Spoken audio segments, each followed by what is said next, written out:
For those of you who have joined, thank you so much. We'll just get started in just a few minutes here. So thank you for your patience.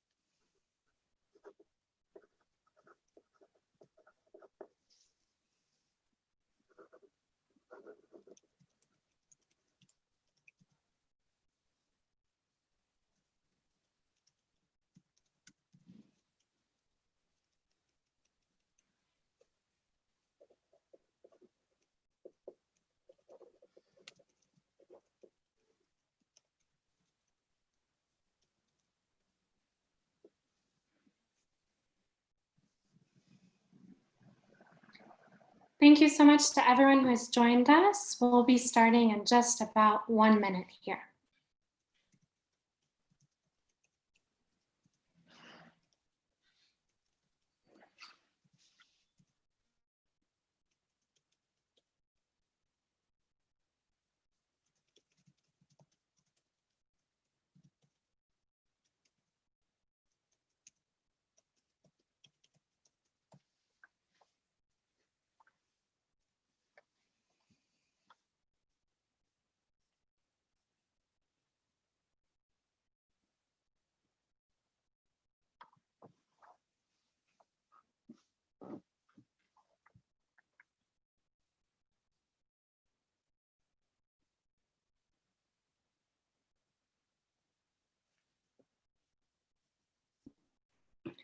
Bueno, pues vamos a empezar. Muchas gracias a todas y todos por acompañarnos hoy en este evento del Tecnológico de Monterrey y de Convergence Lab de Arizona State University.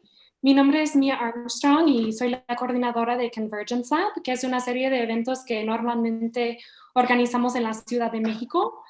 Obviamente ahorita estamos adaptándonos a nuevas circunstancias, pero estamos tratando de seguir conectándonos para considerar los retos y las oportunidades que compartimos, que ahora obviamente hay muchos.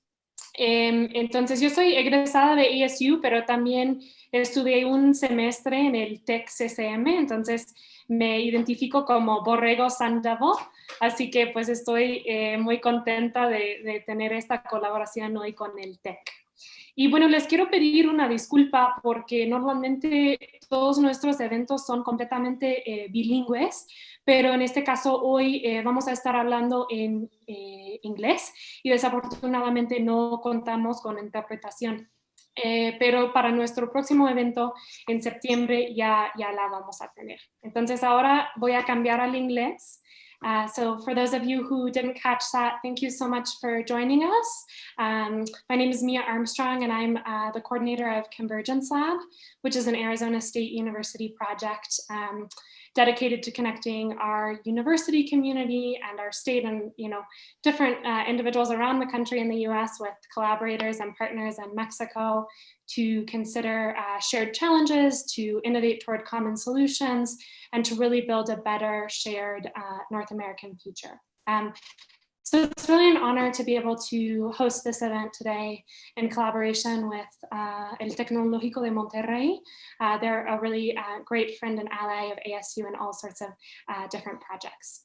So I just wanted to very quickly take advantage of this moment to also invite you all to our next event, which will be on September 22nd, same time, same place, in collaboration with el Instituto Mexicano para la Competitividad, or el IMCO. And we're going to be talking about the future of urban mobility. So for those of you interested in that event, I'll put a registration link in the chat, and we hope to see you there as well. But today we're going to be talking about social cohesion in times of crisis. And to do that, we are really lucky to have three really incredible individuals to kind of guide us in that conversation. So we have with us Craig Calhoun, Rodolfo Rubio, and Alexandra Zapata. Craig Calhoun is ASU's University Professor of Social Sciences He's also the former director and president of the London School of Economics and Political Science, former president of the Social Science Research Council. Rodolfo Rubio is the vice president for communication and relations at the Tech, and he's an expert in using strategic communications to connect communities, which he's done in a wide variety of organizations throughout his career. And Alexandra Zapata is an activist and a researcher who works in areas including transparency, education, public policy, social responsibility, and many others. She's also the former Deputy Director General of El INCO. So we have three people here who have been thinking about the intersection between democracy and community and crisis for a really long time. So I think that we're in very good hands. So just very quickly, logistically, for those of you who are here with us on Zoom, as you have questions for the panelists, please go ahead and just put them in the Q&A function at the bottom of your chat. If you're joining us via live stream, you can go ahead and tweet us your questions. So our Twitter account is @ASU_MX, or if you just search ASU in Mexico, you should be able to find our account pretty easily, and we'll be monitoring that.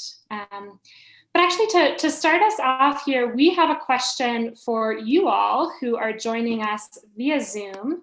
So I'm going to launch a little poll here.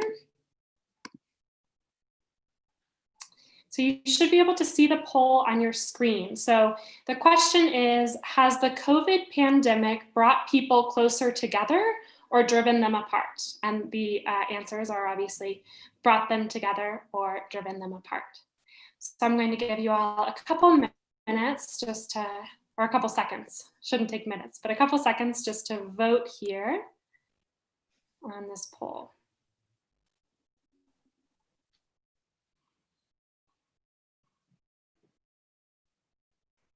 All right, so last opportunity for those of you who are thinking really hard, being very considerate.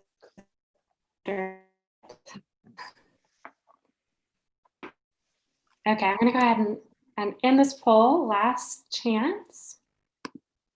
Okay, and I'm going to share the results with you all. So we can see here that it's basically a tie. 47% said brought them closer together. And we had 53% saying that the COVID pandemic has driven people apart. So to kind of dissect those two opposing lines of thought, I'm going to go ahead and turn the microphone over to Alexandra. Mia, thank you so much for that introduction to the panel and for posing that poll question. I was not expecting that result. Thank you everyone who has joined us today. It's an incredible honor for me to moderate this extraordinary panel. Craig, Rodolfo, thank you so much for joining us. And I guess I'll share with the audience that when we were planning this conversation, we were thinking of examples of certain moments in history in both the US and in Mexico where there has been very obvious social cohesion. And in many of those examples, the postcard image includes people that are very close together physically. And what's interesting about this question is whether social cohesion and physical distancing between people can somehow coexist at the same time and not be mutually exclusive. I think when we look back in history at this time, it'll be interesting to think back on this question in terms of how, if we felt closer together or more apart, and knowing that physically we were definitely much more apart than we have been in other key moments. And some of the ones that I'm thinking about include the earthquake that hit Mexico in 2017. I think when we think back on that and social solidarity, we picture Mexicans standing in a line, carrying the rubble away from a building that had collapsed. And when we think of 9/11, and you can tell us more about that, Craig, we also think of people on the street supporting each other, supporting their neighbors in a very close, physically tight-knit way. And so this definitely challenges that notion of being together in moments of need, being physically present in moments of need. I think this pandemic has taken it to an extreme in the sense that even in the hardest moments for a family or a community, when there's loss of life during a funeral, the fact that we can't even show our closeness by being physically together in those moments really paints a scenario that's very different to what we're accustomed to. So with that, and with these really interesting poll results, I'll hand it over to Craig and see what you think, and if you were just as surprised by the answer as I was. Hi. Well, thanks, Alexandra. Thanks, Mia, and all the organizers. And I should begin with apologies, because it's probably my fault that we are doing this in English. But if I did it in Spanish, it would be a disaster. So apologies. I'm not as surprised as you are, Alexandra, by the poll results, because I would have found the poll frustrating, because I want to vote both, and then say at different scales and in different ways. So in the US, certainly, and in many other countries around the world, the pandemic has produced some politicized splits. So in the US, there are big political factions. It's exacerbated divisions. And in fact, leaders have used it to exacerbate divisions, used the pandemic. But I think the question of face-to-face relations and social distancing and all cuts both ways. I think on the one hand, people are certainly not together in the groups and the crowds that they might have been, though that varies a bit with class and location. But on the other hand, there's a new consciousness of friends and family members and trying to check in. So it became a sort of pattern in the early days of the pandemic. Everybody's trying to check in on every cousin that they have. Everybody's trying to check in on friends they went to school with, and how are you? And people they might not have been in contact with, they reached out to and found ways to connect. Now, so I think both, but that doesn't mean everything's working perfectly to me. So what I would say is, that's talking about more about people who have internet connections than people who don't have internet connections. The experience is very different. It's talking about people who can work from home or afford to be at home, not about people who have to be out interacting in the front lines. So in fact, for lots of people, in lots of jobs, they have no choice but to be in contact with other people and to feel risk and to experience other people as potentially dangerous, even though many of them have been really wonderful in the care they've shown. So the middle class, in many ways, has, I think, had the biggest social distancing effect in the society. But let me make one other point, and then I'm interested to hear Rodolfo's thoughts and to hear more about Mexico. The other point is, we come to this pandemic with pre-existing conditions. Just as individuals have lung disease or heart disease, and that makes the COVID more risky for them, we have social conditions. We either have strong communities or weak. The places where we work are either sociable and connect us, or they're not. The civic associations, civic organizations of our society are strong or they're not. The politics is divisive or it's unifying. And you can look around the world and see examples of both. You look at New Zealand and you see a remarkable degree of unity and social cohesion that helps them have a very low COVID death rate. But you look at some other places, most immediately to me, you look at the United States, and a crisis of social cohesion is one reason it has the most deaths and the most cases in the world. Rodolfo. Well, yeah. Well, I also want to start by thanking ASU and you all, Mia, and the group, my good friend Andres Martinez, who extended the invitation for having me here. It's a pleasure. And meeting you, Craig, it's fantastic. Alexandra and I, We've known each other for some time, but I've known her parents for like 40 years. So this feels very at home. So thanks, Alexandra, for your hosting of this. But notice the social cohesion in that statement, Rodolfo. That's exactly. Yeah, you got it. It's true. And I also have to apologize, but for something different. And I have to apologize because I'm an optimist and I tend to see things in a positive light. So I have a bias, and I'm going to talk more and spend a little bit more time talking about the positives I see. But I'm no fool. And this is both. It has, I think, split us more and made us come more apart, especially in countries where social differences have been brewing up and have been built, like you were saying, Craig, over a long time. Mm-hmm. What happens when something like this happens is that you can't hide those things anymore. They become incredibly evident. And I can share with you something which is dramatic, and just talking about it makes me kind of, get goosebumps.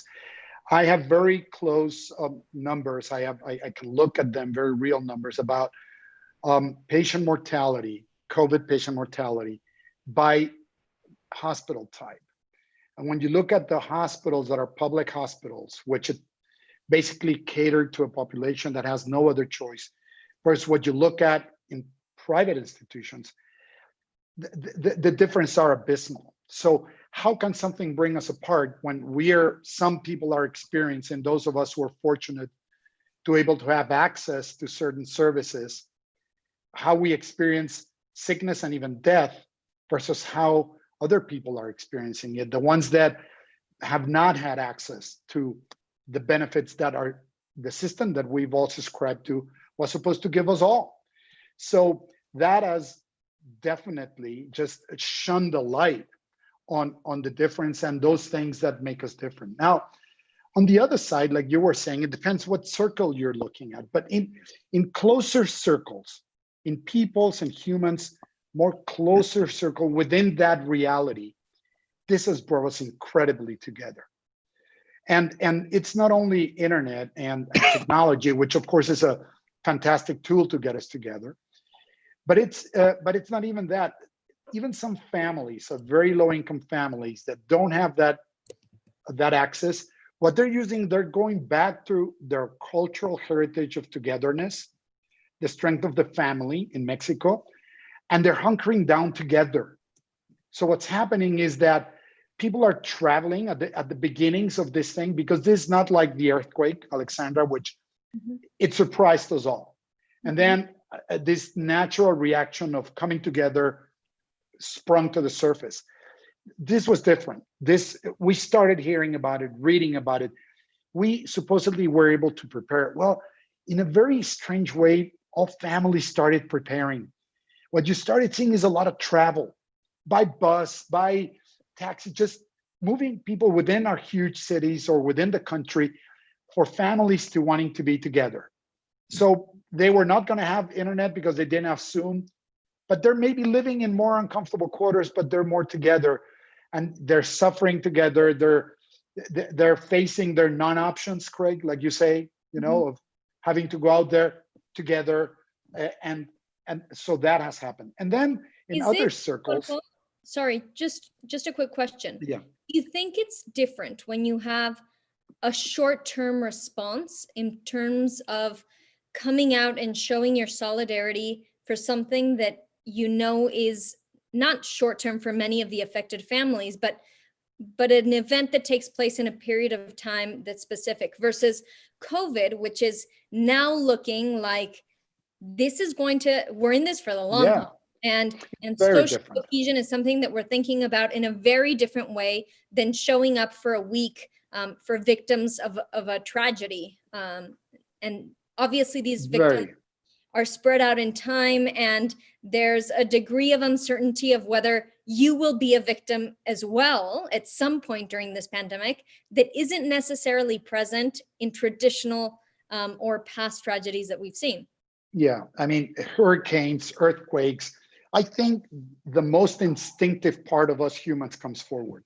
It's a survival, and it's also, you can't deny that you're seeing suffering and you need to jump in. This has been different. What I've experienced at Tech within our huge community and in other communities that we interact with, is it's been a learning process. We've been very haphazardly and with very poor help from our leaders, have had to learn what this means in terms of how we're going to go through this together. Okay, and we've had to learn, and it's been hit and miss, you know.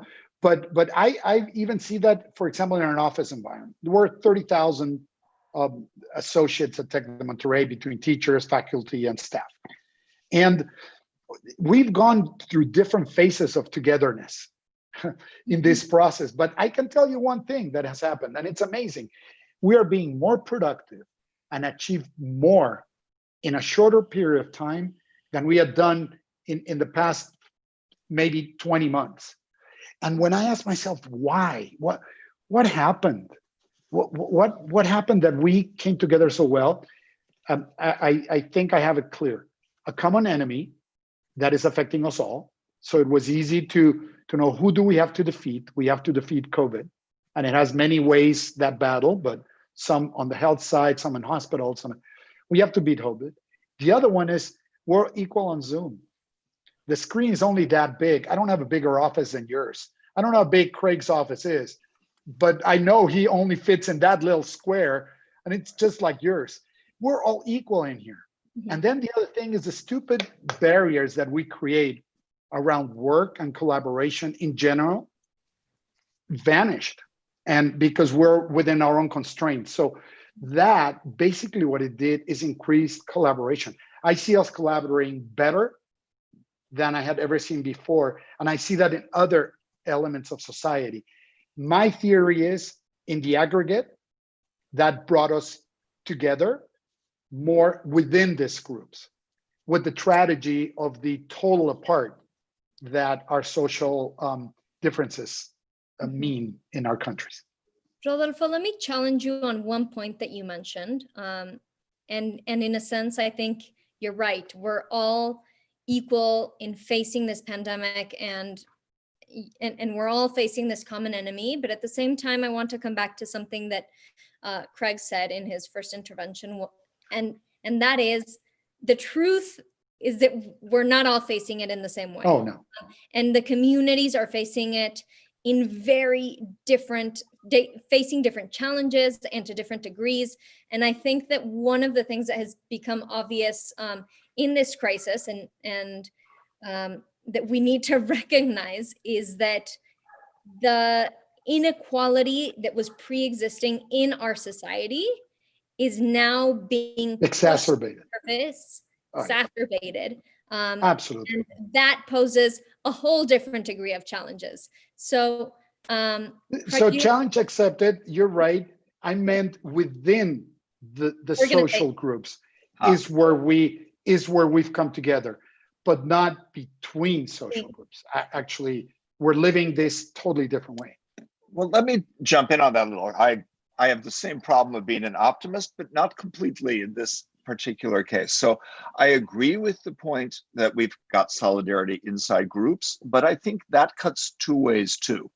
If I look at the US, I would say there's a lot of solidarity inside the more or less right-wing supporters of Donald Trump, so-called populists, and a group of people who have solidarity when they refuse to wear masks.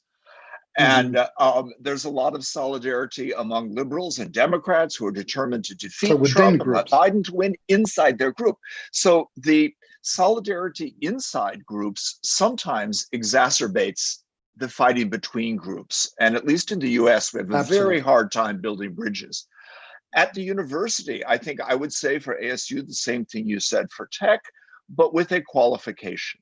I think this has brought out a lot of cooperation, collaboration, innovation, all of those good things working together. But it has also made more obvious the difference between people who have a lot of job security and people who don't. And that's true at the university, but it's true also everywhere. And you made the really good point that people are caring for each other. I think that's crucial. I think if they were not, lots of people would literally be starving, right? But inside families, one person loses a job, other people help out, they work on a new division of labor, there's a kind of informal support system that helps people deal with this. But the inequality is still really basic. And the healthcare inequality you point to in Mexico is the same in the US. There are clear evaluations. What hospital you went to determined whether you lived or died. And poor people went to underfunded state hospitals in their neighborhoods, and richer people went to private institutions that could provide better care. Even getting the test. Richer people could get tested more easily than poor people. So do we believe the statistics nationally about this? So, I think the inequality in the US, the inequality has gotten much more extreme over the last 50 years. It's the other side to this story in which we have family and community and cooperation, but we have it inside a very unequal society. Totally agree with you. So I think that's exactly the situation in Mexico. It's probably even more dramatic because already access to basic services for millions of people, we're talking about 40, 50 million people, has been deficient. Under these circumstances, it's really dramatic. You could talk about a humanitarian crisis in the way some populations are having to face this thing. And the only thing it's not even worse is because this flattening of the curve thing, it's very relative. When you look at total people who might have gotten infected, even if you multiply it by 4, out of the total population, we're not even close to seeing the suffering that this thing is going to generate. So It is alarming, it is disturbing, and it offers reason to ask ourselves some very basic questions about the systems we have created and how we have used our economic model in the West, how we have put it to use. We need to bring that back, and that's a whole different discussion. How can we bring capitalism back on its feet in the right way? Well, and I agree very much, and it's good to have that sort of forward look. So we could criticize the ways in which in the neoliberal era for 50 years we created this inequality, but looking forward, our challenge is to create institutions and community and conditions for more cohesive societies. It seems to me we need to ask how we're going to do that. And some of that is at the state level and state-society relations and rebuilding trust with the government. In the US, at least, trust in the government is minimal. Trust in a lot of kinds of institutions is minimal. I read an article about Mexico saying there are many people who don't trust hospitals. They won't go there if they're sick. Well, how do we rebuild healthcare institutions? And I think that there's a chance, I don't want to say it's 50% or 80%, but there's a chance that we can make much better societies by meeting this challenge together, if we can manage to do that. And we can really strengthen these institutions. Sorry to interrupt you, Craig, there, but if we can manage to really listen to the wake-up calls that I think this pandemic is bringing on, is it sustainable for Mexico's workforce, for over half of Mexico's workforce, to still be working in the informal sector? I think the answer is absolutely not. Will Mexico finally step up and do something about it? These are the questions that really intrigue me when I think about the future in terms of 1, 2, 3 years. But let me interrupt both of you and pose the next poll question, because I think it plays right into what we're doing. And Mia, if you can help us with that, I'll read out the question. It's, which is the biggest source of difficulty dealing with COVID? And I guess it would be today. What makes the challenges particularly difficult right now? Many of you might think that it's all of the above, but if you can help us by choosing one, that would be very helpful.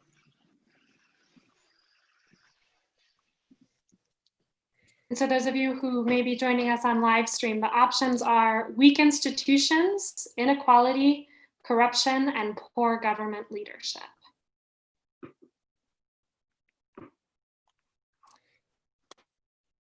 And while we get these responses, I think echoing one of your arguments, Rodolfo, one of the things that we were also discussing in preparation for this panel was how you explain the record high remittances that we're seeing from the US into Mexico, if it's not this incredible sense of solidarity of American families and Mexicans living in the US that are struggling, but thinking my family in Mexico is struggling even more and I need to keep this up. So definitely. That's very clear example of this solidarity we're talking about. Absolutely. But, you know, Alexandra, that means in a way, informality cuts both ways too. So the huge proportion of Mexicans in the informal sector and a fairly large proportion of Americans, a growing proportion, the so-called gig economy and various kinds of informal work, don't have benefits, don't have job security, often don't have safe working conditions. For these reasons, we think informality is a problem. But the other side of informality is the social relationships people build with each other.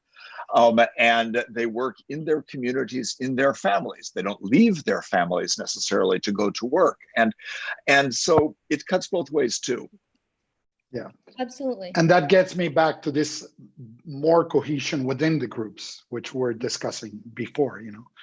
So what are the answers? What does our audience I'm think? going to go ahead and share the results of the poll here. So there you go. So 10% of respondents said that the biggest source of difficulty was weak institutions. 3% said corruption. And then we had another tie. 43% said inequality and 43% said poor government leadership. Yeah, well, should we comment on this? Yes, please go ahead, Rodolfo.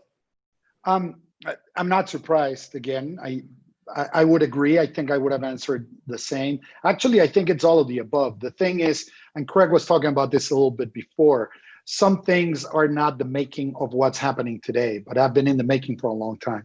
Inequality, certainly in Mexico, is a result of decades of just not doing things right, you know, of not spreading the wealth properly and the system just not working.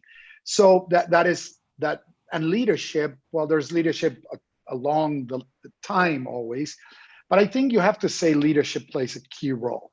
I don't know, not pointing at any person individually. I'm talking about world leaders in general and also in Mexico. Leadership in tough times, I think is supposed to do, I believe, 4 things. And this starts with things as simple as communication. I've been involved in communication all my life, so I tend to focus on that. In communication, you want to have determination, clarity. People need clarity to act. There's a lot of, this is a VUCA environment, and we need some clarity. So determination is important. Timeliness is very important. You know, we need to hear the right things at the right moment. Transparency is critical, especially when you want to know, how do I protect myself? How do I use this information? What do I do with this? What decision-making requires transparency. And I think that's been lacking in many countries. And then empathy, that's a 4th point. To truly act out of an honest concern for what people are suffering, what people are going through in terms of their jobs, their health, their insecurity. So determination, timeliness, transparency, and empathy is what a leader is supposed to do before we even get to policy. Mm-hmm. And then you get into policy, and then Craig was saying before in our preparation, then you get to politics, right? And I leave that to you. And let me add one more, Rodolfo, that cuts across both countries, and that is leading by example. And I think in both countries, we're missing a little bit of positive example. So I think also positive it boils action down to leadership and positive action. I mean, I think I agree with everything Rodolfo said about communication. And I agree with you, Alexandra, about leading by example. And in fact, for a very long time, one of the sources of distrust is that leaders say one thing, but people look at them and say, we don't believe that. They're living a different life, you know. They say we should do this for our children. Look what they do for their children, and so forth.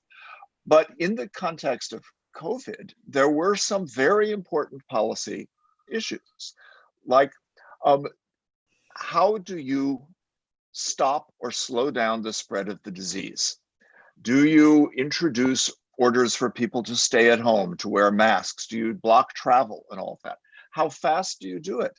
And the response has been varied. When countries made strong, effective moves to lock things down, they experienced pain for a few weeks, but they did pretty well keeping the numbers of infected people down and keeping the deaths down.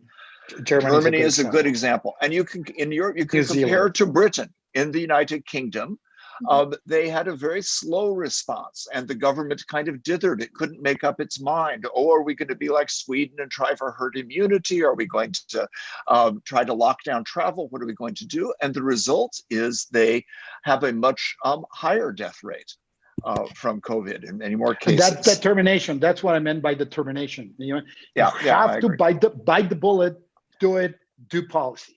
And be consistent. And so, when you have, and one of the problems with leadership in the US, certainly, and I think in Britain and some other places, has been leaders articulating a policy and then the next week changing their mind and then doing something else and saying two contradictory things at once. So in the US, we've had health authorities who have said very consistently, we need to do these things. But we've had politicians who say, well, maybe you don't need to do those things. Maybe you don't need to wear a mask. I don't wear a mask. Maybe you can drink bleach and it will somehow cure you. And then people are going to the hospital sick from drinking bleach. So, there are leaders who are the political leaders, who may sometimes be problems too. There are scientific leaders, doctors, who are giving very good medical advice. And the politicians should be doing a better job of helping that communication get to everyone, rather than just having their own ideas and spouting whatever comes in their heads, whether it makes sense or not. I agree. And I want to bring it to a different kind of sphere, which is a sphere, for example, of the company or the institution. Leadership at every level has this responsibility. And that's where I look, for example, at tech. We are fortunate to be, a leader in Mexico, and universities are looking at us to see what we're saying, what we're doing. And I must say that I must applaud our leaders, because we've been determined. We've tried to preach with example. It's cost us tremendously in many ways. It's been very difficult, but we are determined to preach by example and deliver, and what you said, and be consistent. Yeah. And you're not seeing that in some universities in the US. You're seeing some universities decide to go face to face, and then now they're going back online. And so I think leadership has an obligation at the country level, at the city level, at the community level, at the church level, in companies, to do that, to be determined and then follow up with action, with the right action at the right time. Correct. Absolutely. Like and I must say, you talk about universities in the US, and I think ASU has actually been impressive and has been doing a relatively good job in all of this, both in communications, but also in establishing the conditions for healthy return to campus and so forth. But a lot of places were so determined to reopen that they created a risk. My old university, I was for 20 years at the University of North Carolina at Chapel Hill. I was a dean there. UNC, well, they come back. UNC, they come back for 1 week. They have so many cases, they have to send people home and go online. And that's the kind of thing that creates doubt and distrust, as well as just an inconvenience for people and a health risk. So the institutions matter. But let me take that further. In the US, during COVID, we've had this huge issue of police violence, the Black Lives Matter protests, and all that. Yeah. And institutions have not performed very well. And the institutions that are supposed to provide safety and security to everybody equally have not provided safety and security. And what they've done, they haven't done equally. So that, I think, undermines some of the cohesion and the good work being done by Tech or by ASU or other institutions is sometimes undermined. When people, they feel they don't have personal safety. And I know security is an issue in both of our countries in this sense, the feeling of, so I keep saying over and over again, but it is what I think, things cut both ways on this. And the institution, so part of the problem with the universities that happily is not ASU and not Tech, so we can feel very good about that, but most is the way leadership has put them in a financial situation, but leadership that was a kind of herd animal leadership. Universities follow each other a lot. Universities look at each other and think, oh, they're opening up, we better open up. And one of the things that's gone on for decades in the US, I won't speak for Mexico because the situation is very different. Very different. In the US, universities have built a lot of new buildings and taken out loans to do it. They have created a financial situation that makes it much harder for them to manage the COVID crisis well. If they lose too much money from not having students pay for dormitories, that's a problem. And they have the wrong incentives for the policies they're following. And what I was going to go to with that is something that I think is true much more widely than just universities and is related to inequality, is that university leaders got locked into a competition with each other for status and prestige. Who is ranked number 1, who's ranked number 10, who's ranked number 20. And they were pursuing that kind of race for status and not thinking about some of the other core issues about their missions. What is your mission? What do you really bring to students? What do you bring to the communities where you work? I like ASU partly because it has a strong sense of mission. A fantastic mission. But, I think in general, universities forgot that their mission was to students or to communities, and they began to think their mission was just to be highly ranked. Mm-hmm. Yeah, highly ranked and provide outstanding services like a luxury entertainment chain to lure high-paying students, Right. There's one thing that has come up. Sorry, I gotta go close my window. It's pouring and everything's getting wet. I'll be right we back. haven't even talked about climate change yet. So to your point, Craig, I think one of the most wonderful things that I've thought about since having these conversations with you and other members of ASU is really shifting the narrative from who we're excluding from our university as something that brings about the prestige to really focusing on what are we doing to include more people, and what does that say about our university and our capacity to really fulfill our mission. But let me just point out, it's part of the same story for hospitals that we were talking about earlier. Are the hospitals just raising money to have fancy machines, or are they serving the whole community? The same kind of issue goes on in almost every sector. And I think that we, in any crisis and at any level, any organization, you're going to be faced with very difficult decisions. And I want to bring back one of the points that you made, Rodolfo, and it's that leadership with a great sense of empathy makes a huge difference, whether you're communicating a public policy at the national level or you're acknowledging that you're going to have to lay off workers within an organization. And one of the things that also cuts across both countries is this sense of minimizing suffering and minimizing deaths and minimizing loss of income and loss of jobs. And I think there is a way to approach a crisis, recognizing that lots of people are suffering, and that maybe has not been done in the best way in both of our countries. I want to give Mia a chance to ask some of the questions that we're getting in from the public, and that'll help us continue this discussion. So go ahead, Mia. Thank you. Sure. So, and I actually think that this goes along with what you just began to discuss, Alexandra. And actually, I'd maybe like you to take the first of this question because I know you're someone who has worked a lot in education and equality related to education.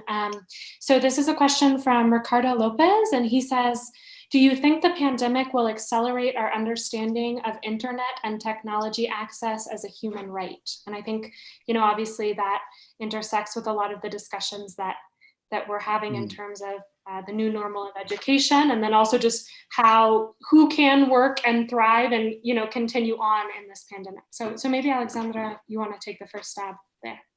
Thank you, Mia. And at the beginning of the conversation, we were talking about really using these wake-up calls and recognizing the things that are unsustainable moving forward. And particularly in education and in Mexico, we have had a pre-existing inequality gap in terms of learning that is monumental.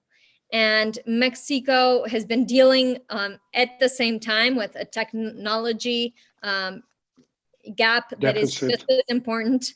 And that has been almost like the perfect combination when we think about how we're going to approach learning for kids between K through 12, and who's going to have the privilege of being able to connect with a teacher, and who's simply going to be able to see content on a TV screen. And I really hope, and I want to be optimistic on this point, that we will start talking about how we need to close some of these gaps if we ever want to close the learning gap, and if we ever want to make learning a lot more, and in terms of being realistic about who has a right to learn and who doesn't. I think it is becoming very evident and will continue to become very clear in the months ahead, as soon as the school cycle restarts and the challenges really come up to the surface. And unfortunately for many, many families, not only are we going to see a scenario where learning is, and the learning environment and teaching is not at the level that it should be, but we're also going to see how the differences in access to technology affect rates of dropout, especially at the secondary and high school levels. And I think that will be a long-term tragedy that we'll face in Mexico for years to come.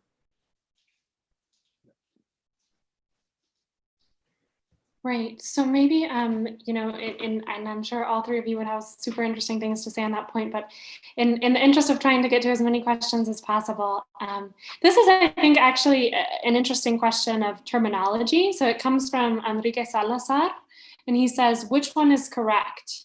Social distancing or physical distancing? Yeah. So, I wonder if any of you have a sense as to, we started kind of with this communication related to social distancing, but I think now we're seeing more and more a transfer to this idea of physical distancing, right, but social togetherness. So what is the impact of that terminology? Well, I think that Enrique makes a very good point, because physical distancing is what reduces the spread of the disease. And it doesn't have to mean social distancing in all senses. And so we talked about how people try to stay in touch, how they work as communities and so forth, even if sometimes they sit a little farther apart than they would have otherwise. But I think there's something else. We should look at the other side and say, even when we are close together, when we are in New York or Mexico City or packed together at various places, how socially connected are we? We talked about people being connected inside their groups, but the groups being very different, very disconnected often. So I think there's a reality of physical proximity and social distance as well. So basically, we should keep physical and social distinct, but we should look at these in a way that sees complex relations. Yeah, I agree with that. I think it's obvious that what we've been forced to get into is physical distancing, but then the social part, I think also the way the term is used many times, it refers to, we're not socializing so much, and understanding socializing as getting together, friends, parties, all that casual getting togetherness. I think that's what we're not doing, and that's social distancing. But Craig was kind of pointing to another thing, which is the emotional connections. You know, how emotionally are we connected, or how emotionally connected have we been, and what is the pandemic showing us about that? And I think what it's showing us is that we were already lacking a lot of emotional connection, even within very close socializing.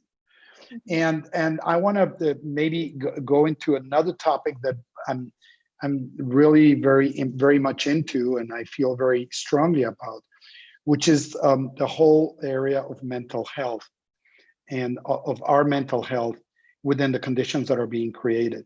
And I think we haven't even touched on what is going to happen to many kids. And you were talking, Alexandra, very young kids. You know, we have no idea what this is going to do to their emotional stability in these very important early years of development and of socializing. What this is going to do, I know what it's doing to our students. We're monitoring on a weekly basis their emotions, how they're feeling, and there's a tremendous correlation between the length of time that they pass on screen, the kind of stress they're under because of very difficult learning conditions, when tests are coming up, what started happening when vacations started coming up, fear, anxiety, tiredness, really dramatic. And we're concerned to the point where we created this whole initiative called Cuida tu Mente, which means basically take care of your mind, where we're trying to get resources close to our students for them to go through this. But I don't think we've even touched the surface in terms of what the lack of meaningful connection over this period is causing, and other stresses on mental health. And I'm very concerned about that. That's another thing we should have a very serious discussion about. Mm-hmm. Can I just add one point on that, which is that students at both Tech and ASU are confronting all of these stresses. They're also investing in their futures. And the fact that their futures and jobs look so uncertain right now is one more stress that is a big issue for mental health also. You look at our class of 2020, I mean, the class that just graduated now.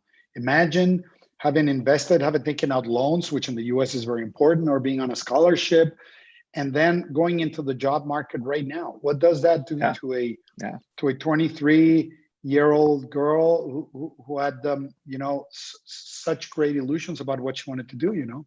So I think the whole mental health, and this brings me back to a point that maybe at some other point we can talk about, Alejandra, and I know you have a soft spot for this, the consciousness in the way of we're pushing our system through. The best system that mankind has created, which is capitalism, I believe in that.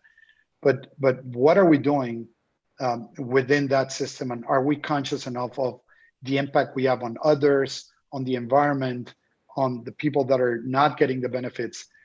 This is another thing that we should be discussing, what we're going to do about the consciousness of the system we have.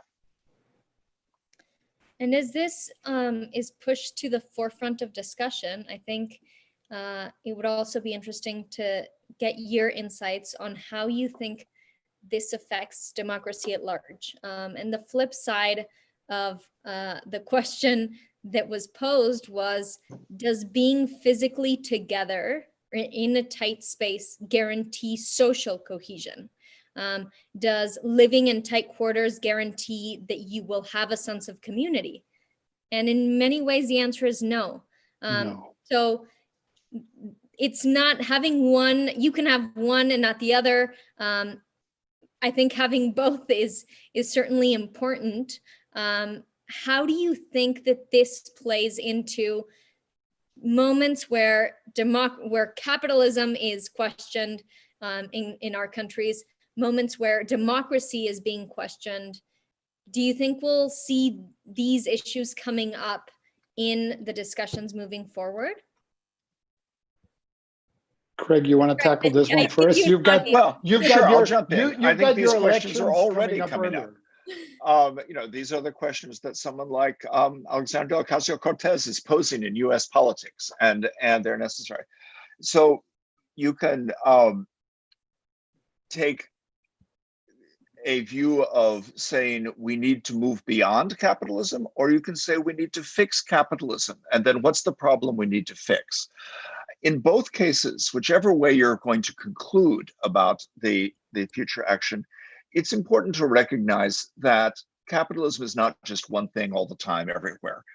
And we have been looking, both Mexico and the US, at 50 years of a kind of neoliberalism, which has been problematic. And that's a jargon word that's used a lot. But what I mean by this is putting markets ahead of people, saying the government should prioritize the markets, putting the private ahead of the public, and putting the wealth or property ahead of earnings. So what you see as a result of this is things like the US stock market setting records at the same time that the job market incomes for ordinary people have fallen apart. And that's because the returns to wealth, the returns to investable capital have been very good, and the returns to labor have not been and are not. And so, can we fix this? Well, capitalism has confronted this problem before. And in many ways, the years after World War II were years in many countries in Europe and the US of building an institutional response, some call it social democracy, to try to balance capitalism's incredible capacity to create new wealth with institutions that would provide for security and with an effort to provide for equality. So during what the French call les Trente Glorieuses, right, during the post-war boom, equality increased in most of the industrial capitalist countries. But since the 1970s, inequality has increased and increased dramatically. And that's partly because we gave up those kinds of constraints and limits and social provisions that are possible, even within companies. I think Rodolfo has reminded us more than once, it's not just what the government does, it's other organizations. And so, if you had companies that were finding a way to make an agreement with labor unions, providing healthcare benefits, providing retirement, providing job security, that was very different from companies saying, no, we only care about the value of our stock in the stock market. We are going to get rid of all of those other kinds of provisions. And what that does is undermine the conditions for democracy. It's not just that it creates inequality, it's that democracy has social conditions. And if people don't feel that they are kind of in it together, that all of their life chances are related to each other, then it's very hard to have a democracy. Democracy really requires that. And if people don't feel empowered, a kind of citizen empowerment, partly that they can have a voice in government, but partly that they can take care of their families. If people feel that they can't do that, they are disempowered, then they are not going to support a democracy. Agree, totally. Yeah, couldn't agree with that with you more. Mia? Me too. Yeah, so I think, we're getting close to the hour here, but I want to do one more question, and maybe we can do a bit of a speed round, because I'm interested in hearing each of you for maybe a minute on this question, because I think it's an interesting one, and it intersects with what you, Rodolfo, brought up about mental health as well, I think. So this is an anonymous question, and it is, our crises nowadays are experienced in real life as well as on social media. Social media connects us to friends and relatives, but overall, does it strengthen or weaken social cohesion in a crisis? Obviously, this is a very important question in terms of misinformation as well. So Rodolfo, why don't we start with you? What's your quick thought on social media? Well, again, it's a both. I think it does both. I think social media, properly used within groups that have already confidence in each other and that have trust, is amazing. And we're seeing what it can do. But I think social media has run amok. I think it's not run well. I think it's done a lot of harm. And I think, again, wrong interests are being served with the way social media is being put out there. And I'm especially worried about younger generations, kids, young girls, how they're going to be able to live with the kind of social media that we're doing. I think this needs to be harnessed in. I don't know how. I love liberty and individuals' liberty to decide what they want to do with their lives, but what's happening right now is not right. It just can't be right.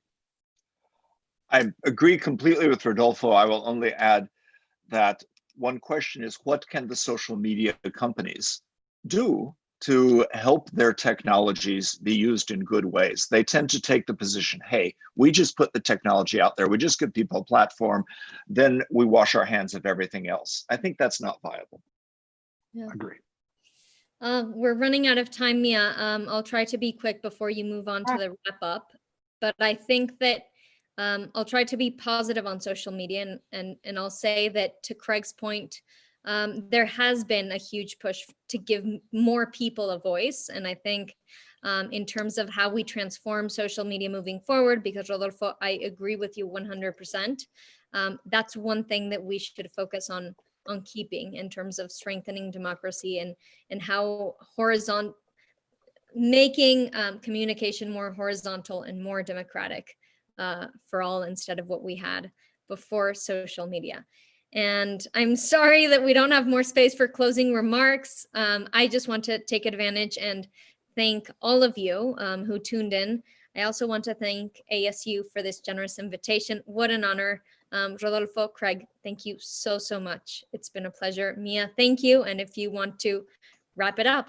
Sure.